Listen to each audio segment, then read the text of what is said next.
जय श्री श्याम। मित्रों, कुछ अनछुए पहलू, कुछ अनछुई बात, आपके अपने सर्वेश दुबे के साथ बहुत बहुत स्वागत है आपका। कुशाल सिंह जी राठौड़। जय श्री श्याम। जय श्री श्याम भैया, जय श्री श्याम। और सभी सभी मित्रों, भाई बहन आज सभी को जय श्री श्याम। आज हम एक ऐसी शख्सियत को अपने इस कार्यक्रम में लाए हैं जो कि सुविख्यात भजन गायक होने के साथ साथ प्रखंड सत्संग प्रमुख, विश्व हिंदू परिषद, श्री राजपूत करणी सेना बजरंग दल, अंतरराष्ट्रीय क्षत्रिय महासभा, तीनों संगठनों के ये वाइस प्रेसिडेंट हैं। और तो और अखिल भारतीय विद्यार्थी परिषद के छात्र नेता के पद पर सेवा कर रहे हैं। बहुत बहुत स्वागत है कुशाल भैया आपका। जय श्री श्याम। जय श्री श्याम बड़े भैया। सर्वेश जी कैसे हैं आप भाई साहब? बस बढ़िया, आप बताएं आपके क्या हालचाल है। बस मैं बहुत अच्छा हूँ, बाबा श्याम की कृपा है, कुशल मंगल हैं सभी। आपका नाम ही कुशाल है तो आप कुशल तो होंगे ही। बाबा श्याम की असीम ये अनुकंपा है आप पर। बिल्कुल भाई साहब, बहुत कृपा है बाबा की। हम चर्चा को आगे बढ़ाएं, आपसे कुछ आपके बारे में अनछुए पहलू के बारे में बात करें। तो सबसे जी पहले तो भाई मैं साहब। ये जानना चाहूंगा कि आप रामगंज मंडी में आप शुरू से ही रहते हैं या आके बसे हुए हैं। सबसे पहले हमारे दर्शकों को ये बताएं, फिर आगे की बात करेंगे। जी, मैं सबसे पहले तो मैं आपको रामगंज मंडी के बारे में बताता हूँ। रामगंज मंडी जी। शहर बहुत पुराना शहर नहीं है। दरअसल ये अच्छा। आजादी के बाद इस शहर की बसावट हुई है। और मैं हमारा ही परिवार नहीं बल्कि जितने भी लोग रामगंज मंडी में रहते हैं सभी कहीं ना कहीं बाहर से आके बसे हुए हैं। 1952 में यहाँ पर नगर पालिका की स्थापना हुई थी रामगंज मंडी शहर में। अच्छा और अच्छा। हमारा परिवार जोधपुर के पास से, हमारा जो मूल निवास है गांव, वहां से हमारे दादाजी के पिताजी निकल कर आए थे। और यहाँ पर आकर के उन्होंने अपना घर वगैरह बनाया पुराना। उसके बाद यहाँ पे कृषि उपज मंडी है जो एशिया की सबसे बड़ी धनिया मंडी है। तो अरे वाह। उसमें हमारे दादाजी काम किया करते थे, मेरे पिताजी भी वहां पर काम किया करते थे। तो हाँ। तब से हम तीसरी पीढ़ी चौथी पीढ़ी हमारी यहीं पर हो गई रामगंज मंडी अब आप यहीं के आकर मतलब होके रह गए हैं आप। में। जी जी, अब तो हम यहीं के होकर रह गए। और मुझे अपने शहर से प्यार भी बहुत है। यहाँ के लोगों ने, यहाँ के जितने भी निवासी है, सभी ने मुझे अपना बेटा मान करके प्रेम दिया और आशीर्वाद दिया। तो मैं सभी का ऋणी हूँ। चलो अच्छा है। तो जी। सबसे पहले मैं कुशाल सिंह जी राठौड़ साहब आपसे संगीत के बारे में जानना चाहूंगा कि आपको जी संगीत के क्षेत्र में लाने वाला कौन है। आपने संगीत का सफर कहाँ से शुभारंभ किया, कैसे किया, संगीत की ललक आपको कहाँ से लगी, वो हमारे दर्शकों को बताएं। देखिए, संगीत के क्षेत्र में लाने वाला जो व्यक्ति है, जो शख्सियत है, आप स्वयं भी उनसे परिचित हैं। शाम जगत का जाना पहचाना नाम है, मेरी छोटी बहन दीक्षा अच्छा। राठौड़, जो हाँ भजन जी हाँ गायिका जी हाँ है। जी। जी। सबसे पहले हमारे परिवार में भजन गाने की शुरुआत उन्होंने की। तो उनको जी। जब मैं भजन गाते हुए देखता था तो मुझे भी लगा कि मैं भी संगीत से जुड़ूं। फिर मैंने ढोलक हम्म। बजाना शुरू किया। शुरुआत में मैंने ढोलक बजाना सीखा और कई अच्छा, सालों तक शुरुआत में मैंने, ढोलक बजाते थे आप। जी भैया, मैंने कई सालों तक, लगभग ग्रेट। 6-7 साल तक मैंने ढोलक बजाई। हम्म। और श्याम बाबा के कीर्तन में, माता के जागरण में, सुंदरकांड पाठ, हम्म। बालाजी के कीर्तन, जहां मौका मिलता, हम्म। जैसा कीर्तन मिलता, जैसा आयोजन होता, सभी में मैं ढोलक अच्छा। बजाया करता था प्रोफेशनली। और कई सिंगर्स के साथ मैंने काम किया, बहुत सारे लोगों के साथ। और सभी को मैंने सुना। तो जब हम सभी सिंगर्स को सुनते थे तो मन में हमारे भी ये होता था कि जैसे सब लोग गा रहे हैं हम भी गाना सीखें। और सभी को हम्म। देख देख करके 6-7 साल मैंने सबके साथ ढोलक भी बजाई। लेकिन इन सभी के पीछे सब जो योगदान है, श्रेय है जिसे हम कह सकते हैं, दीक्षा राठौड़ को ही हम्म। इसका श्रेय जाता है। उन्हीं की वजह से मैं आज भजन गा रहा हूँ। बहुत अच्छी बात। आपने जी लगभग भैया। कितनी उम्र से गाना चालू कर दिया था। गाना भैया, मैं आज से लगभग 6 साल पहले से मैंने सीखना शुरू किया था गाना। उसके पहले मैं ढोलक अच्छा ही अच्छा। बजाया करता था। अच्छा अच्छा अच्छा। तो आप संगीत अभी लाइन का गुरु दीक्षा जी को मानते हैं या और किसी को। बिल्कुल, मैं अपना प्रथम गुरु तो अपनी छोटी बहन दीक्षा को ही मानता हूँ, क्योंकि उन्हीं के कारण मैं आज भजन गा रहा हूँ। और बाबा श्याम से भी जोड़ने में उन्हीं का मुझे योगदान है। अरे वाह, बहुत अच्छा। चलो, बहन का योगदान है भाई को जी आगे बिल्कुल। बढ़ाने में। हाँ, बहुत ये अच्छी मेरा बात है। हमेशा तो सहयोग किया है और अभी भी करती हैं।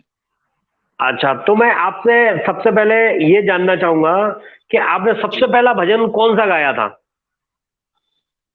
सबसे पहला भजन हमने, हमारे पास में मंदिर है, तो वहां जी, पर जब वहीं रामगंज मंडी की, में ही?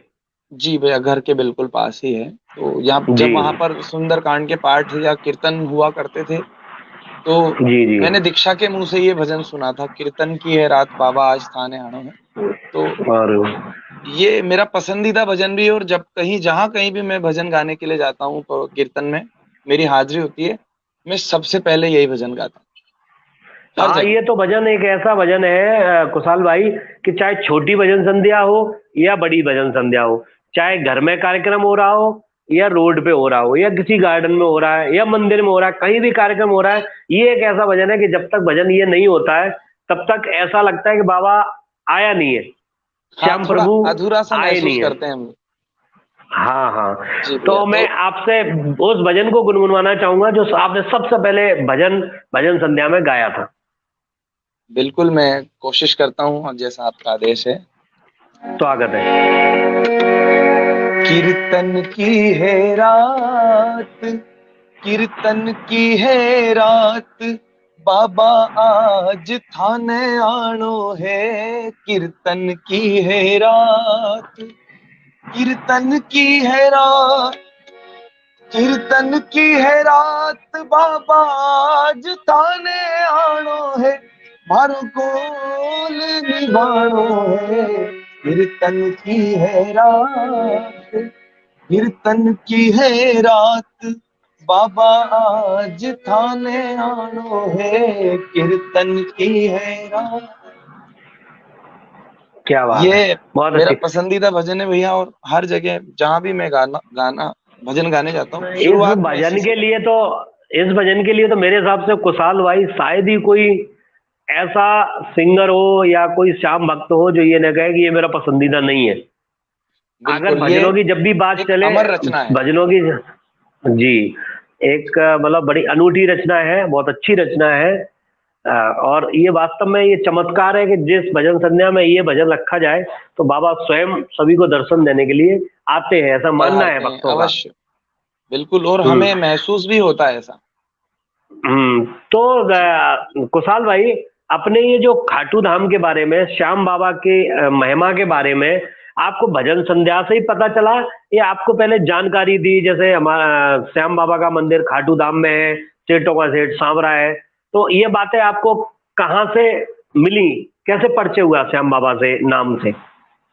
बाबा के नाम से और बाबा की महिमा से हमारा परिचय काफी पुराने समय से है, क्योंकि जी। हमारे रामगंज मंडी शहर में लगभग पिछले 15 16 वर्षों अच्छा से अच्छा। बाबा शाम का जी। भव्य उत्सव होता है, भव्य स्तर पर कीर्तन होता है। हजारों की संख्या हाँ। में शाम प्रेमी एकत्रित होते हैं, बाबा का दरबार सजाते हम्म हैं, रिझाते हैं बाबा को मिलकर के।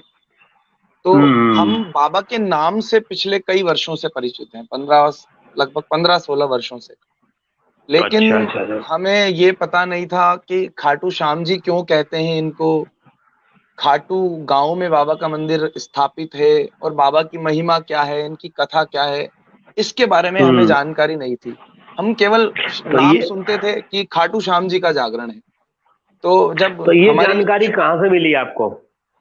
मैं बता रहा हूँ वही, जब मेरी छोटी हम्म बहन दीक्षा ने जब भजन गाना शुरू किया, तो हम्म।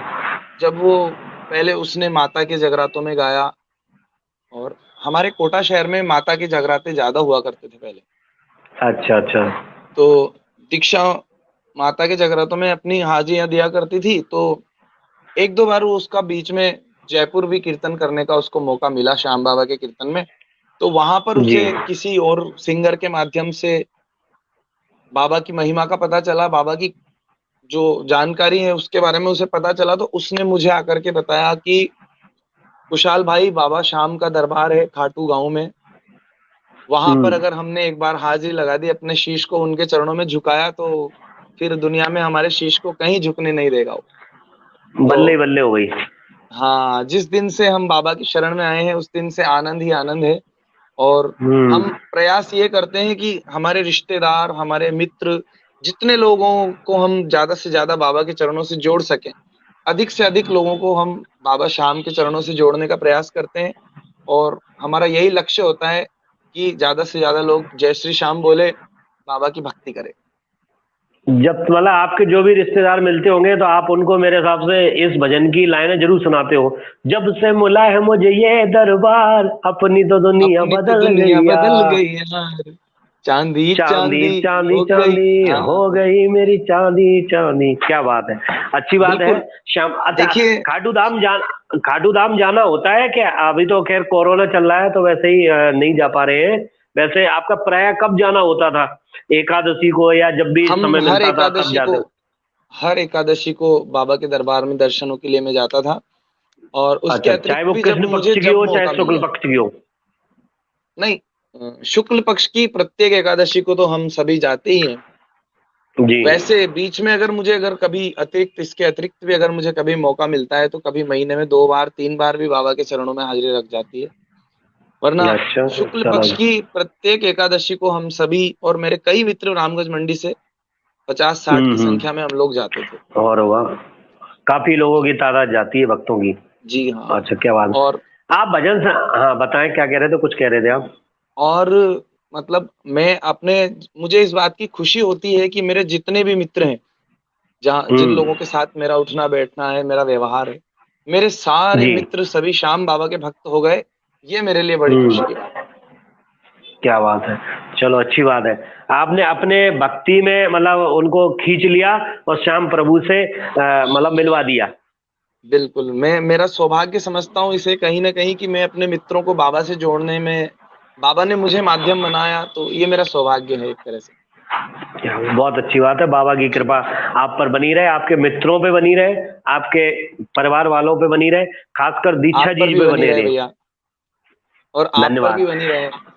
हाँ, जरूर जरूर साहब, हम भी श्याम जी भक्त हैं। भजन संध्या में जब भी आप जाते हैं कुशाल भाई, तो ऐसा जी भैया। कौन सा भजन है जिसका आपको गाने का मन होता है कि यार ये भजन तो मैं भजन संध्या में जरूर रखूंगा, चाहे 1 घंटे का समय मिले या 10 मिनट का समय मिले? तो ऐसा आपके पास कोई भजन है आपके दिल में आ रहा हो तो आप हमारे दर्शकों को वो सुनाएं। देखिए भैया, एक एक बहुत ही पुराना भजन है जिसको कौन सा? हमने सुना है कि आलू सिंह जी महाराज भी इस भजन को गाया करते थे। अरे वाह, क्या बात है। आप और ऐसा कोई श्याम प्रेमी, श्याम भक्त ऐसा नहीं होगा जिसको ये भजन याद नहीं है। ये हर एक श्याम प्रेमी के मन में बसा हुआ भजन है, हाँ जी, तो सुनाए। जिसे मैं हर कीर्तन में गाता हूँ।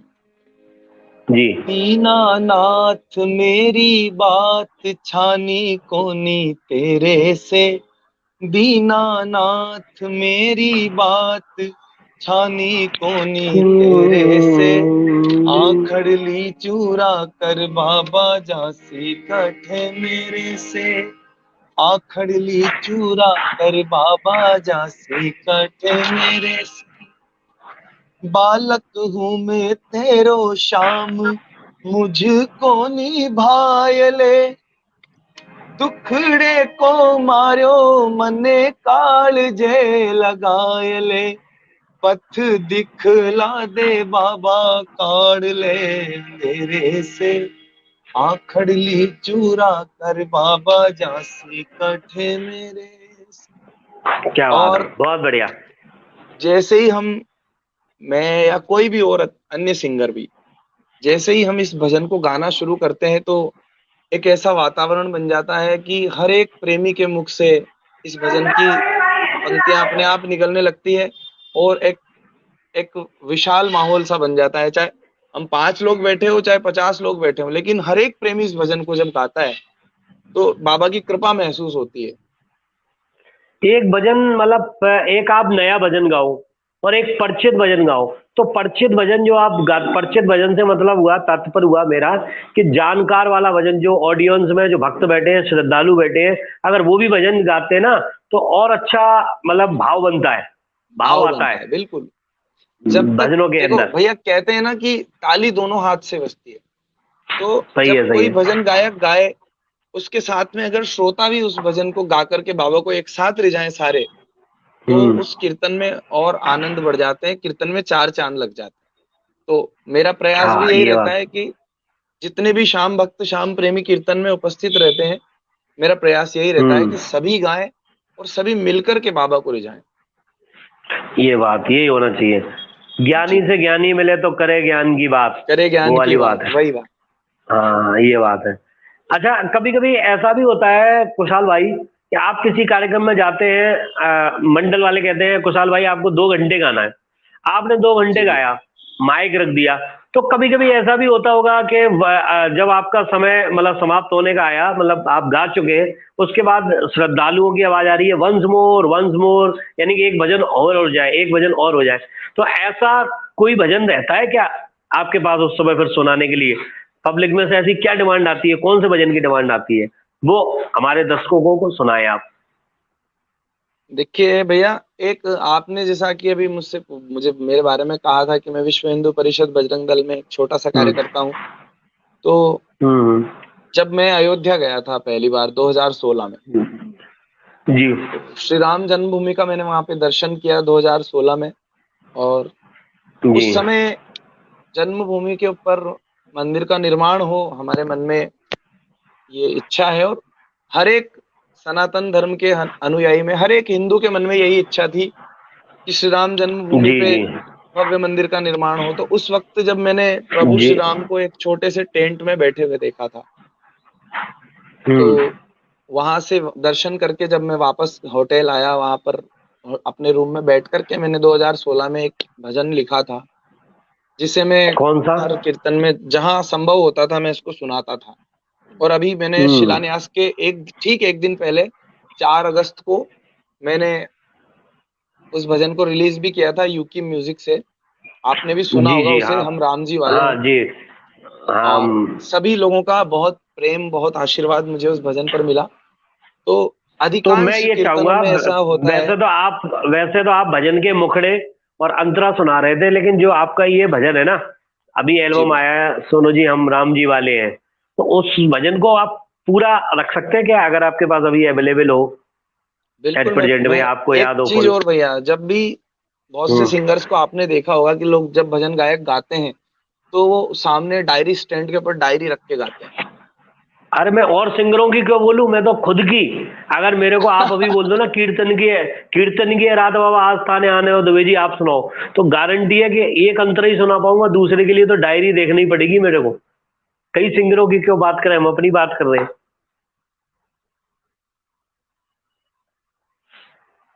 लगता है कुशाल सिंह जी कोई टेक्निकल प्रॉब्लम हो गई है, वापस कोशिश करते हैं उनको जोड़ने की।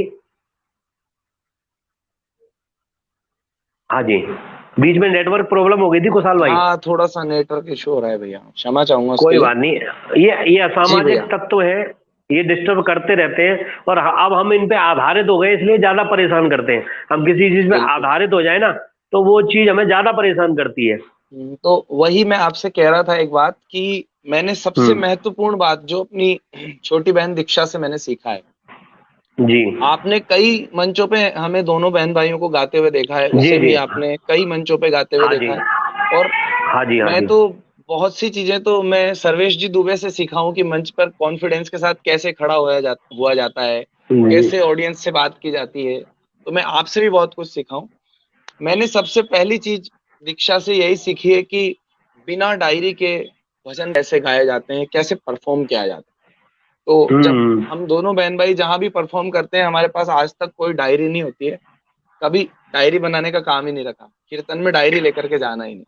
जो भी है उसे कंठस्थ करके गाने हम्म। में जो आनंद आता है, उससे कॉन्फिडेंस बढ़ जाता है।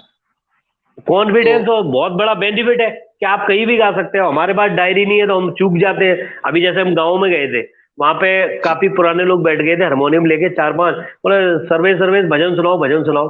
अब फिर मैंने, आप जी। यकीन नहीं माने, मैंने गूगल से तुरंत लिरिक्स निकाला, तब जाके गा पाया, नहीं तो इंसल्ट हो जाती वहां पे कि यार भजन याद नहीं है, आप हाँ इतने हाँ बड़े हाँ। भजन और गायक हैं। तो, आजकल तो तो इसका वैसे बेनिफिट मिलता है। भजन डायरी भजन डायरी वगैरह ये काफी सारे साधन हो गए हैं भजनों को याद करने के हाँ। और लिरिक्स के लिए। लेकिन जी। 5 साल पहले ऐसा कुछ हुआ नहीं करता था। तो दीक्षा ने मुझे एक ही चीज सिखाई थी कि भैया जब भी आप भजन गाओ ना, तो उसको गाने से पहले जितना ज्यादा हो सके उसको सुनो, 50 बार 100 बार उस हम्म भजन को सुनो, जिस गायक का भी हम्म आपको पसंद हो। तो उस हम्म भजन को जितना हो सके अधिक से अधिक सुनो, क्योंकि एक अच्छा श्रोता ही अच्छा वक्ता बन सकता है। जी जी, सही बात है। तो हमारा प्रयास रहता है हमेशा कि हम ज्यादा से ज्यादा सुने, उसके बाद उसे पूरा कंठस्थ याद करके फिर हम उसको गाते। हम्म हम्म तो अधिकांश तो यही आप होता है कि जब भजन संध्याओं में कभी वंस मोर की डिमांड होती है, तो इसी भजन के लिए मुझे ज्यादातर बोला जाता है कि हम राम जी वाले हैं, भजन आप सुनाइए। कई बार तो मैंने तीन रखे तीन तो, बार इस भजन को रिपीट किया है। अरे वाह, क्या बात। तो रखें आप वो वाला भजन, प्रभु श्री राम बिल्कुल, चंद जी हमारे आराध्य देव। मैं प्रयास करूंगा।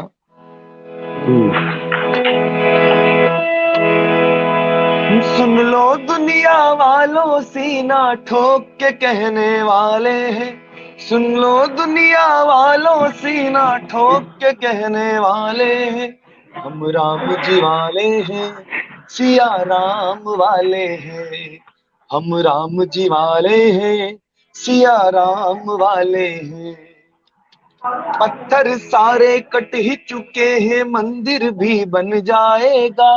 राम भूमि पे राम राज का राम ध्वजा लहराएगा। राम भूमि पे राम राज का राम ध्वजा लहराएगा। लहराने वाले हैं भगवा, लहराने वाले हैं। लहराने वाले हैं भगवा, लहराने वाले हैं। कार सेवकों का सपना अब पूरा होने वाला है। कार सेवकों का सपना अब पूरा होने वाला है। सदियों की मेहनत का फल अब जाकर मिलने वाला है। सदियों की मेहनत का फल अब जाकर अब मिलने जाके वाला है। मिलने वाला है। बनवाने वाले हैं मंदिर, बनवाने वाले हैं। बनवाने वाले हैं आने वाले मंदिर, बनवाने हैं। वाले हैं। जो राम नहीं बोला करते, क्या रखा उनके जीने में। लक्की तो बजरंगी है, श्री राम मिलेंगे सीने में। लक्की तो बजरंगी है, श्री राम मिलेंगे सीने में। हम गाने वाले हैं, राम धुन गाने वाले हैं। हम गाने वाले हैं, राम धुन गाने वाले हैं। हम राम जी वाले हैं, सिया राम वाले हैं। हम राम जी वाले हैं, सिया राम वाले हैं। जय श्री राम। क्या बात है भाई, आनंद आ गया साहब। जय श्री राम, जय श्री राम। धन्यवाद भैया। हाँ, आपने मतलब भाव विभोर कर दिया ये भजन सुना के, रोम रोम जागृत कर दिया मेरा। जी भैया, प्रयास भी मेरा यही रहता है कि ज्यादा से ज्यादा लोगों के अंदर हिंदुत्व की भावना भरे। और जैसा कि आपने बताया था कि मैं मतलब कौन से भजन की मुझे ज्यादा डिमांड करते हैं लोग, तो जी जी जी। मैं जब भी इस भजन को गाता हूँ ना, तो खैर यहाँ तो अभी लाइव इंटरव्यू चल रहा है तो बहुत बंद हाँ करके हाँ, हमने सही इसको है सही गाया है। है, लेकिन हाँ सही आपने है भी सही मुझे है। कई मंचों पे देखा है कि बिल्कुल बिल्कुल पूरे खुल के जोश के गाते हैं साथ आप। मैं इसे परफॉर्म करता हूँ। बिल्कुल, मैंने देखा आप शेर की दहाड़, शेर की तरह दहाड़ते हैं आप इस भजन में। ये तो हनुमान जी महाराज की कृपा इसे कह सकते हैं कि मैं बचपन से हम्म बजरंग दल विश्व हिंदू परिषद से जुड़ा हुआ हूँ, तो उसका प्रभाव हम्म। इसे कह सकते हैं। आपने संगीत की शुरुआत, आपने कहा कि साहब हमने ढोलक बजाते थे पहले, तो जी भैया। आप ढोलक बजाना कहाँ से सीखे और आप किसको गुरु मानते हो इस लाइन का, ढोलक का?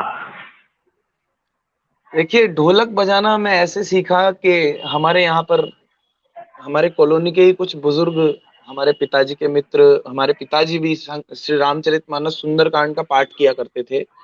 और जी। आज भी ये सभी लोग मिल करके पाठ करते हैं रामचरितमानस सुंदरकांड के पाठ का। तो मैं हम्म। पापा जी के साथ, अपने पिताजी के साथ सुंदरकांड के पाठ में जाया करता था बचपन से।